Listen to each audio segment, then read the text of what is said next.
नमस्कार दोस्तों, स्वागत है आज की क्लास में। कल हमने देखा था कि हमने कल मल्टीप्लिकेशन पढ़ा हुआ था, लेकिन कल मल्टीप्लिकेशन जो हमने पढ़ा था उसमें कुछ चीज़ें छूट गई थी मुझसे, और आज हम उन चीज़ों को कवर करेंगे। चलिए देखते हैं हम आगे। कल हमने एक क्वेश्चन देखा था, अगर हमें 99 का मल्टीप्लाई करना है मान लीजिए 62 के साथ, तो हम इसे कैसे करेंगे। एक छोटी सी रिवीजन क्लास है ये, मैं इसमें ज़्यादा समय नहीं लूँगा। चलिए हम यहाँ क्या करते हैं, हम 62 को 100 से मल्टीप्लाई करते हैं, तो ये क्या हो जाता है 6200, और उसके बाद जो भी संख्या दी हुई होती है उसको हम माइनस कर देते हैं। तो हम यहाँ पे माइनस करेंगे तो क्या आएगा 6138, ठीक है। लेकिन अगर मैं इसी संख्या को अगर मैं 98 से मल्टीप्लाई करेंगे तो भी हम ऊपर में 100 से ही मल्टीप्लाई करेंगे, मतलब 62 को हम 100 से ही मल्टीप्लाई करेंगे, तो ये क्या हो जाएगा 600। लेकिन देखिए ये 100 से कितना कम है, ये 100 से 2 कम है। ये 100 से कितना कम था, ये 100 से 1 ही कम था। तो अगर हम 100 से 2 कम रहेगा 98, तो हम क्या करेंगे 62 में 2 का मल्टीप्लाई कर देंगे, ठीक है। 62 में 2 का मल्टीप्लाई कर देना है, और जो आएगा उससे इसको माइनस करना है। तो देखिए मैं यहाँ पे डायरेक्ट कर देता हूँ। अगर मैं 2 का गुणा 2 से करूँगा तो 4, और 2 का गुणा 6 से करूँगा तो 12।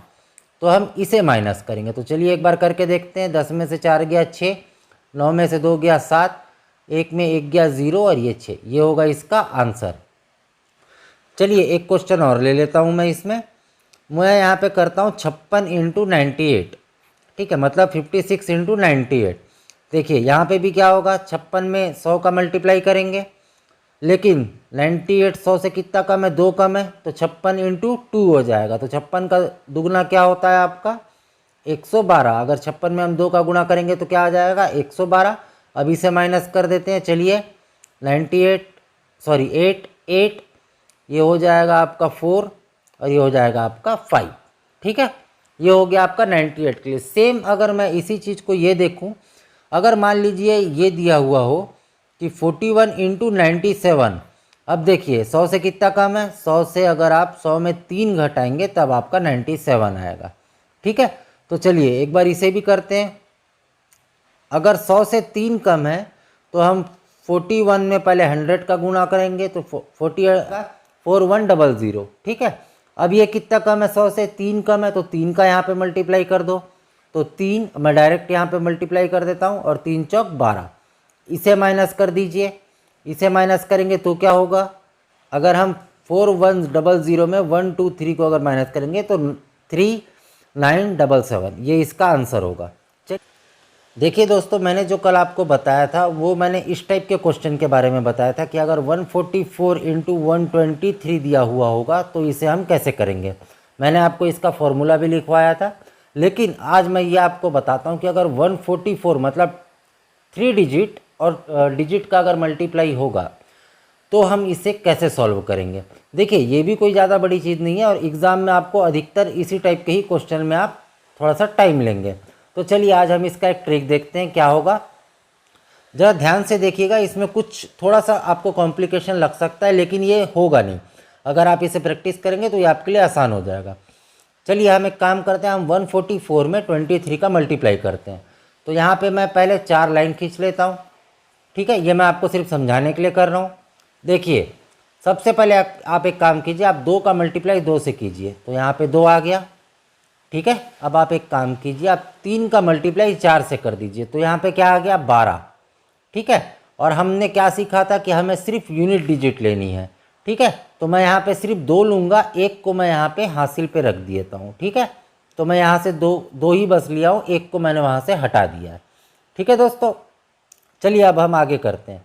अब आपको क्या करना है, अब आपको एक बार 2 का जो मल्टीप्लाई है वो आपको करना है 7 के साथ, और 3 का जो मल्टीप्लाई है वो आपको करना है 4 के साथ, और इन दोनों को क्या करना है जोड़ना है। तो चलिए एक बार करके देखते हैं हम। अगर मैं 2 का गुणा 4 के साथ करूँगा तो क्या आएगा, यहाँ पे आएगा 8। अगर मैं 3 का गुणा 6 के साथ करूँगा तो क्या आएगा, तो आएगा आपका 3 का गुणा अगर मैं 4 के साथ करूँगा तो क्या आएगा, ये आएगा 12, और 12 और 18 क्या हो जाएगा 20। और यहाँ पे हासिल क्या था 1, तो ये क्या हो गया, अब अगर मैं यहाँ पे 1 जोड़ दूँ तो ये हो गया 21। तो मैं यहाँ से अब क्या लूँगा, अभी भी मैं सिर्फ इकाई अंक लूँगा। अब मेरे पास कैरी क्या बच गया, हासिल में 2 बच गया। देखिए अब मैं क्या करूँगा, अब मैं 2 का गुणा 4 के साथ करूँगा और 3 का गुणा 1 के साथ करूँगा और इन दोनों को भी आखिरी में जोड़ दूँगा। तो चलिए एक काम करता हूँ, 2 चौक क्या हो गया आपका 8 प्लस 3 एकम क्या हो गया 3, मैं इन दोनों को जोड़ता हूँ तो क्या हो गया 11 और प्लस हमारे पास हासिल क्या बचा था 2, तो ये क्या हो गया 13। 13 में से यूनिट में क्या लूँगा 3, क्या बच गया हमारे पास 1, 1 कहाँ जाएगा कैरी में, तो मैंने यहाँ पे जो 2 लिखा था अब वो क्या हो जाएगा 1 आने से 3, तो आपका आंसर क्या हो गया 3312। चलिए एक और क्वेश्चन देखते हैं, मैं थोड़ा सा दूर दूर लिखता हूँ ताकि आपको समझ में आ जाए। चलिए मैं एक क्वेश्चन लेता हूँ 139 इंटू मान लीजिए 72 लिया मैंने, ठीक है, थोड़ी सी बड़ी संख्या ली है मैंने आपके लिए। चलिए एक बार हम इसे करके देखते हैं। देखिए मैं थोड़ा सा दूर में लिख रहा हूँ इसका आंसर। ओके, यहाँ पे मैंने 4 लाइन खींच लिए, ठीक है। अब देखिए दोस्तों, अगर आपको मल्टीप्लिकेशन करना आता है तो आपको ये तो पता होगा कि 2 और 9 का अगर मैं गुणा करूँगा, अगर जो भी इन दोनों जो संख्या है इसका अगर मैं इसके साथ गुणा करूँगा तो इकाई अंक 8 आना कंपलसरी, क्योंकि 2 का आप मल्टीप्लाई 9 के साथ करेंगे, ठीक है। तो सबसे पहले हम क्या करते हैं, हम 7 का गुणा 1 के साथ करते हैं, तो क्या आएगा आपका, यहाँ पे आएगा आपका 7, ठीक है। अब हम 2 का गुणा किसके साथ करेंगे 9 के साथ, तो आपका क्या आएगा 18। 18 में से हम इकाई अंक क्या लेंगे 8, देखिए ये 18 है, आपका इकाई क्या है 8, आपका जो हासिल बच गया वो क्या है 1, मैं यहाँ पे 1 लिख देता हूँ अलग से, अब आप समझ चुके होंगे। चलिए हमारा नेक्स्ट स्टेप क्या था, हमें 7 का जो गुणा है वो करना है आपका 9 के साथ। देखिए मैं यहाँ ऊपर लिख दे रहा हूँ, हमें 7 का गुणा किसके साथ करना है 9 के साथ, और 2 का गुणा किसके साथ करना है 3 के साथ, ठीक है। और जो भी इसका आएगा उसको जोड़ देना है। तो चलिए करते हैं, 9 सत्ते 63 प्लस 2 तिया 6, ये दोनों मिलके क्या हो गया 69, ये एक जो हासिल बचा था इसे जोड़ दीजिए, अब ये क्या हो गया 70। यहाँ पे इकाई अंक क्या है 0, मैं यहाँ पे क्या लिख देता हूँ 0। देखिए हमारी 2 वैल्यू आ गई। अब क्या बच गया कैरी में 7। अब हम फिर से करेंगे लेकिन इन दोनों संख्या के साथ करेंगे, तो अब हम क्या करेंगे 7 का मल्टीप्लाई किसके साथ करेंगे 3 के साथ, और 2 का मल्टीप्लाई किसके साथ करेंगे 1 के साथ, और जो भी होगा उसे जोड़ देंगे। तो चलिए हम ये भी कर लेते हैं, मैं यहाँ पे कर देता हूँ। 7 इंटू 3 क्या होगा आपका 21, प्लस 2 का अगर गुणा 1 के साथ करेंगे तो क्या होगा 2, ये दोनों को अगर हम जोड़ेंगे तो क्या होगा 23। हमारा कैरी क्या बचा था 7, तो हम 7 को भी इसमें जोड़ देते हैं। अब ये क्या हो गया 30, तो यहाँ पे क्या आएगा इकाई अंक 0, क्या बच गया आपके पास हासिल 3। यहाँ पे हमने क्या लिया था 7, जो कि सबसे पहले 7 और 1 का गुणा करने से आया था। 7 में से अगर हम 3 को भी जोड़ देते हैं तो यहाँ पे क्या आ जाएगा 10, इसका मतलब ये होगा इसका आंसर। ओके, इसका मतलब क्या हो गया 139 इंटू अगर आप 72 करेंगे तो इसका आंसर क्या आएगा, इसका आंसर आएगा 10,008, ठीक है। चलिए उम्मीद करता हूँ आपको आज की क्लास अच्छी लगी होगी। प्लीज़ लाइक और सब्सक्राइब कीजिए। धन्यवाद। देखिए दोस्तों, अगर 2 कॉन्जिक्यूटिव नंबर्स का अगर हमें मल्टीप्लाई करना है तो हम कैसे करेंगे वो भी हम देख लेते हैं। 2 कॉन्जिक्यूटिव नंबर मतलब 2 लगातार संख्याएं। मान लीजिए अगर आपको 13 और 14 का मल्टीप्लाई करना है, ठीक है, मैंने बहुत छोटी संख्या ली है, मान लीजिए आपको 13 और 14 का मल्टीप्लाई करना है, तो आप कैसे करेंगे। तो देखिए इसका ट्रिक क्या होता है, जो भी सबसे छोटी संख्या होती है, मान लीजिए 13 और 14 में सबसे छोटी संख्या क्या है 13 है, आप सबको पता है। तो 13 का वर्ग माइनस आप अगर प्लस 13 का वर्ग प्लस 13 कर देंगे तो आपका आंसर आ जाएगा। तो 13 का वर्ग क्या होता है 169,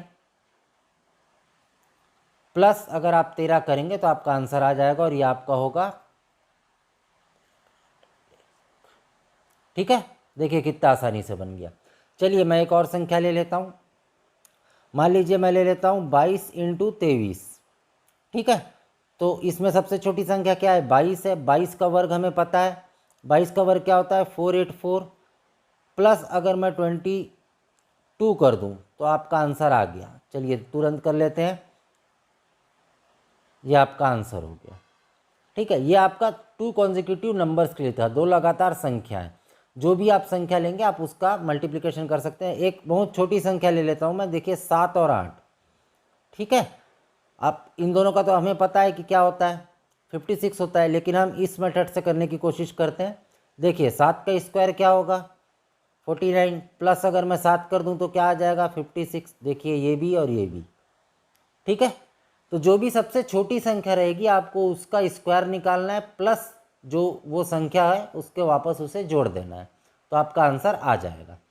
चलिए अब हम देखते हैं, अगर दो संख्या लेकिन उसमें एक का डिफरेंस होना चाहिए, मतलब अगर मैं यहाँ पे 14 लेता हूँ तो दूसरा 15 नहीं होगा, 16 होगा। ठीक है, या आप इसे कह सकते हैं कि 2 कॉन्जिक्यूटिव इवन और ऑड नंबर। ओके, आप इसे कह सकते हैं 2 कॉन्जिक्यूटिव इवन और odd number. Even and odd number का मल्टीप्लिकेशन क्या होगा। ठीक है, मान लीजिए अगर 14 और आपको 16 का मल्टीप्लाई करना है तो इसका आंसर क्या आएगा। तो इसमें याद रखिएगा, इसका एक फॉर्मूला होता है m2-1, मतलब मिडल। इन दोनों के बीच की संख्या क्या है, देखिए 14 और 16 के बीच क्या आएगा, 15 आएगा। याद रखिएगा 2 ही का डिफरेंस होना चाहिए। ठीक है, तो 14 और 16 के बीच क्या आएगा, 15 आएगा। तो इसका मतलब क्या होगा, अगर मैं फॉर्मूले में रखूं तो आपको 15 का स्क्वायर करके -1 करना है। 15 का स्क्वायर क्या होता है, आपको पता है, 225 -1, मतलब इसका आंसर क्या होगा, 224। चलिए हम एक और संख्या ले लेते हैं। मान लीजिए मैं लेता हूँ यहाँ पे 18 × 20। ठीक है, तो देखिए सबसे छोटी संख्या कौन सी है, 18 है, बड़ी संख्या 20 है। इन दोनों के बीच में क्या आएगा, इन दोनों के बीच में आएगा 90। हमें क्या करना पड़ेगा, 90 का स्क्वायर -1।